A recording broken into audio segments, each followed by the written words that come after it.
Welcome to another chapter of the Elite Playbook. I'm your host, Evenson. With me today, I have Kyle and I have Ronald. He's our co-host. And today, we're going to talk about position and scoring.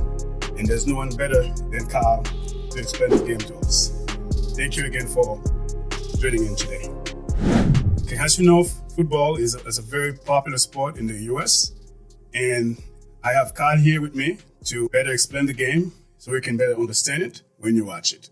And my first question for today, Kyle, we're just going to elaborate about scoring and about our position.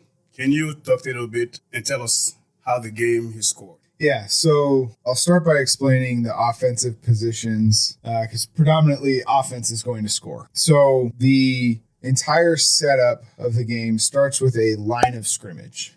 Okay, so offensive players line up on one side of the line of scrimmage. Defensive players line up across from them on the other side. The line of scrimmage represents how far down the field the offense has moved the ball with the objective of scoring a touchdown. So on the offensive side of the line of scrimmage, up front, you have your offensive linemen. To simplify, you're going to start with a center, which is the person in the middle of the offensive line. They're the person that starts with the ball. They will start the play when the quarterback starts the play. On either side of the center are two offensive guards. And then outside of them, on either side, are offensive tackles. That's your five primary offensive linemen. The player that runs the offense, it's kind of the point guard in basketball, the person that's who is trying to run the offense is the quarterback. That's his job, is to get the play going, get the team into the right play, and ultimately help the offense make decisions so that they can move the ball down the field.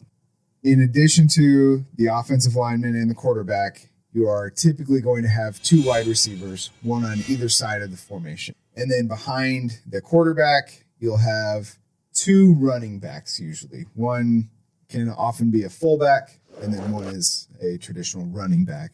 Sometimes they're called halfbacks. Sometimes they're called I-backs. For the most part, they're going to be referred to as running backs. Those are the primary offensive positions. Understand that every offense is unique, and there can be different combinations of wide receivers, running backs, offensive linemen at any time. On the defensive side of the line of scrimmage, you're typically going to start with two defensive tackles. They line up right across from the offensive line. And then you have two defensive ends. They line up on either side of the defensive tackles across from the offense's line of scrimmage. You're then going to have three linebackers. So behind the four defensive linemen, usually about 5 yards off the ball, you have three linebackers. Outside, guarding the two wide receivers, you're going to have a cornerback on either side, one guarding each wide receiver. And then in the back of the defense, you're going to have a strong safety and a free safety. Those are the basic positions of offense and defense. There's also special teams. There's a third phase of the game called special teams. So, and we can talk about that, but those are the primary positions, offense and defense. Typically, it's the offense that's going to be scoring points, and the defense's job is to try and limit the scoring from the offense. So the offense can score points four different ways. You're going to score a touchdown, right? By taking the ball into the end zone, by crossing the very outside of the line, the white line on the end zone. The offense can score 6 points by doing that. If they score a touchdown, they have the option of kicking a extra point. So they're going to snap the ball, put the ball down, and a kicker will try and kick the ball through the uprights or the goalposts. That gives the offense 1 point. The offense can choose to, from the 2-yard line, run a play and try to get the ball across the end zone just like they would to score a touchdown. That score would result in 2 points. The other option for the offense to score is by kicking a field goal. So they can run a play where they bring in their special teams, their field goal unit. They then attempt to kick the ball through the uprights from the field. And that results in a 3-point play if they're able to successfully get it through the uprights. The defense can score two ways. They can take the ball from the offense and they can return the ball into the opposing end zone for a touchdown. So they can score 6 points. They can also tackle the offensive team in their own end zone and score a safety. That safety is worth 2 points. So the offense can score with a touchdown, extra point kick, a 2-point conversion, or a field goal. The defense can score by taking the ball and scoring their own touchdown, or they can score a safety. Those are the ways to score from the offense and the defensive position. This chapter of Elite Partners Media is sponsored by Branding Design Pro. If you're looking to start a business in 2026 and need impeccable branding for your launch, or maybe looking to rebrand your current product packaging, visit brandingdesignpro.com. Now back to the Elite Playbook. And what question do you have for Kyle as someone who's curious about the game? You mentioned that the defensive side of the team can actually score a safety. Yep. It's where they tackle a player from the offensive player within the end of the... Yep, within their own end zone. Okay. So would that be considered the same once they start the game, they kick the ball, and I see they pick it up at the end of the end zone? Right. Yes. Yeah. So it's rare for a safety to happen. But it would, say after a kickoff, they pick the ball up or they catch the ball and they don't get it very far from their own end zone. Or there's a penalty that backs them up closer to their end zone. The offense then runs a play, and because they're so far backed up into towards their own end zone, the defender is able to tackle one of the offensive players with the ball in their own end zone. Yes, and that's how they score a safety. Oh, okay. So yeah, it would be the end zone behind the offense, I guess. Okay, and this is considered as 2 points. It's 2 points. Yep. Okay. Yep. And then after that, the team that got tackled, the team that was the offense, they have to then kick the ball off to the defensive team, but they'll put their kickoff return team out there. And that's a special team. We should talk about that, but I didn't want to get too far into special teams yet. It's just from understanding the game, learning about offense and defense first is a good place to start, but we can certainly talk about special teams too. After you elaborate on the scoring, tell us about the position.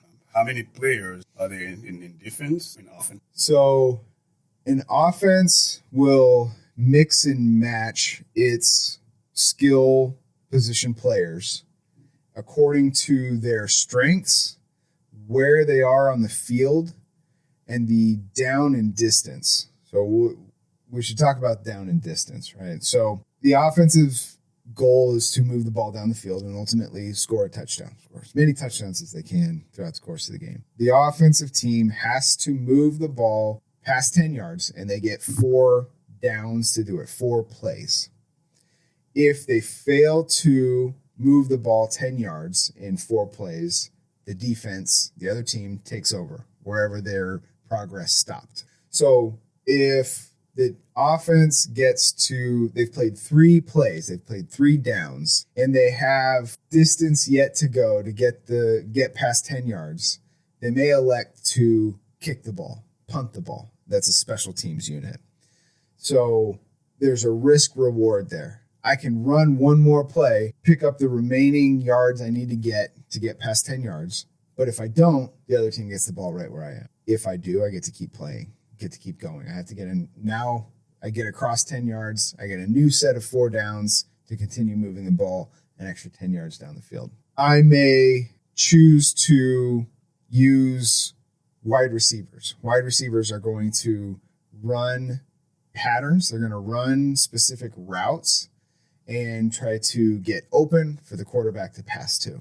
So I'm going to throw the ball through the air to get it to a wide receiver. Maybe I don't have very good wide receivers, or maybe the defense is really good at covering wide receivers. So I want to run the ball more.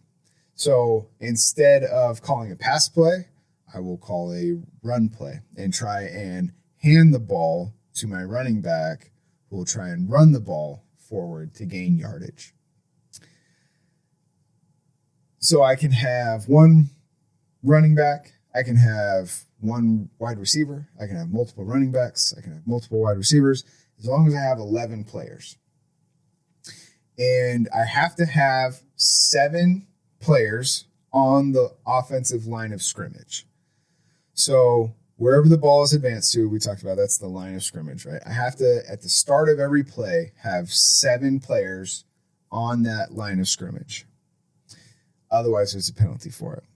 So I can mix and match skill position players, but I have to have 11 players on the field, and I have to have 7 of them on the line of scrimmage to start the play. Does it need to be 7 players on both sides, or is it just the offensive line that needs to be 7 and defensive can be however many they... Yeah, so just on offense. Okay. So offense has to have 7 players on the line of scrimmage. Typically, it's going to be those 5 I talked about: center, 2 guards, 2 tackles, and then 2 wide receivers. That's typically what you're going to see. Mm-hmm. There's more to it than that, and it can be different, but that's typically what you're going to see. The defense can have no players on the line of scrimmage. They could line all 11 players up on the line of scrimmage if they wanted to. There's some strategy involved in that. So we talked about down and distance, right? If it's 4th down and 1 yard, 4th and 1, I need 1 more yard to get another set of 4 plays so I can keep playing. The defense has to make a choice. They have to make a decision. Do I load up and put all my players up close to the line of scrimmage because I think the offense is just going to try to get 1 yard, right? They're going to try and push with their offensive linemen, push my defensive linemen back. And if I only have 4 defensive linemen and they have 7 guys on the line of scrimmage, I've got 7 on 4, and they can probably easily push my 4 guys a yard back, hand the ball to the running back, who will get 1 yard. I also have to be concerned that the offense is going to pretend to do that. They're going to fake that. They're going to fake a handoff. I've committed 7 guys up to the line of scrimmage to try and stop the run, and they fake a handoff. 2 of my linebackers come up to try and tackle the running back who doesn't actually have the ball now. So I've committed 9 guys, and there are 8 guys that are in the action. So it's 8 on 9. So that means I now have a quarterback, I have 2 wide receivers, and there's only 2 defenders left to guard those 2 wide receivers. So now it's a one-on-one matchup. The offensive wide receivers typically have the advantage there because they know the routes, they know where they're going to run. The cornerbacks have to adjust. They're trying to stay with the wide receiver. They're trying to stop them. So now the offense may be taking a chance. The quarterback fakes the handoff, throws it, and now rather than just trying to get 1 yard, now I've got a big play. I could be scoring a touchdown on that play where the defense was just focused on stopping me from getting 1 yard. So they can line up. The defense can line up wherever they want to. They could also put, like I said, nobody on the line of scrimmage if they don't want to. There's really no limitation on the number of players the defense has to have at any one position. There are times where at the very end of the game, right, it's a 7-point game. I'm on defense and I'm down 7 points. The offense's only chance to win the game, because there's 1 second left on the clock, let's say. The offense's only chance to win the game is by throwing the ball, a long ways. Let's say like a Hail Mary. A Hail Mary. That's right. That's right. So you're not going to run it. Exactly. You can run it, but I may put 2 defensive linemen at the line of scrimmage. The other 9 guys are all the way back in the end zone, right? Because I don't need to be worried about the run. If you want to try and run it 40 yards or 50 yards, by all means, you're probably not going to make it. And I've got 9 guys back there to try and tackle that person. So the defense can really be, they can adjust a lot. The offense always have to have 7 players on the line of scrimmage. Can any player on the offense score? Because I've seen the players ready to start. Mm-hmm. And if the running back or the wide receiver doesn't get the ball, or sometimes another player gets it, I'm not sure I understand the concept, Yep. but they'll call it penalty. Can you explain that? Yeah. So typically, quarterback, running backs, wide receivers are the ones that are going to score. The plays are designed for those players to score. Throughout the course of the play, so what we're really talking about is the offensive lineman. The offensive lineman, play is not designed for them to score. Their job is to move the defense, move the defensive players, so that my skill position players on offense can score. So an offensive lineman has to stay. We talked about the line of scrimmage, right? The offensive players have to stay at the line of scrimmage or within 2 yards of the line of scrimmage, past it, if my quarterback is going to pass the ball. That's an ineligible man downfield. That's a penalty if an offensive lineman gets too far down the field when the quarterback goes to throw the ball. At the start of the play, there are eligible and ineligible wide receivers. So an offensive lineman, without getting too technical, an offensive lineman cannot receive a pass. They cannot have a pass thrown to them. An offensive lineman can pick up the ball if there's a fumble. So a fumble is when an offensive player that's possessing the ball, carrying the ball, drops the ball, loses the ball throughout the course of the play. At that point, any player can pick up the ball and try and advance it down the field. So that's about the only way that an offensive lineman is going to have the opportunity to score, and they get really excited when they get the chance to do that, because it's not very often that happens. So yeah, other than that, wide receivers, running backs, quarterbacks can all score. Offensive linemen, not very common that they're going to be able to score, but they can. They can, and they like it when they get to. It's secretly every offensive lineman wants to be a running back or a wide receiver. They want to score. Did they design it purposely so that they can protect the quarterback? So offensive linemen don't try to run and try to receive balls and leave the quarterback wide open? Yeah, and that's really an overall part of the strategy of the game, right? Your quarterback is your most important position on the field, offense or defense. Quarterback's most important position on the field. Their job is to get the play started, just run the play, distribute the ball as the play is called. You need your offensive players, specifically your offensive linemen, to guard or block the defensive players, because as soon as the play starts, those defensive players are going to be trying to hurt my quarterback. That's the fastest way to gain an advantage, is to remove that piece from the board. If I'm playing chess and I have the opportunity to take my opponent's queen, I'm going to do that because that is the most important piece on the board. Same thing goes for football. Yes, your offensive linemen absolutely need to be protecting your quarterback. And it's one of the things, as far as the way it's designed, the game itself is designed, it's one of the things that makes it unique from the sports that it originated from, specifically rugby, where any player can advance the ball during any play. These positions were identified as positions that were going to remain tasked with protecting the quarterback and helping to make space for the offensive skill player. Good question. 2 answers. Number 1, yeah, their job is to protect the health of their quarterback. But number 2, it's part of the design of the game, I would say. Like you were saying, it's the position was created specifically to identify and differentiate between players that can and can't move the ball or carry the ball, score. Got it. Now, when we consider the offense, we know the quarterback is very important player for the offense. On the defensive side, which player would say is the most important player on the defensive? Yeah, so there's typically somebody on the defensive side that is going to call out the defense. And really what that person is doing is identifying for the rest of the defensive players which side of the offensive formation has more players on it. So they're going to call strong right, strong left, meaning I'm telling my defensive players the strong side of the field is the right side of the field, or the strong side of the field is the left side of the field.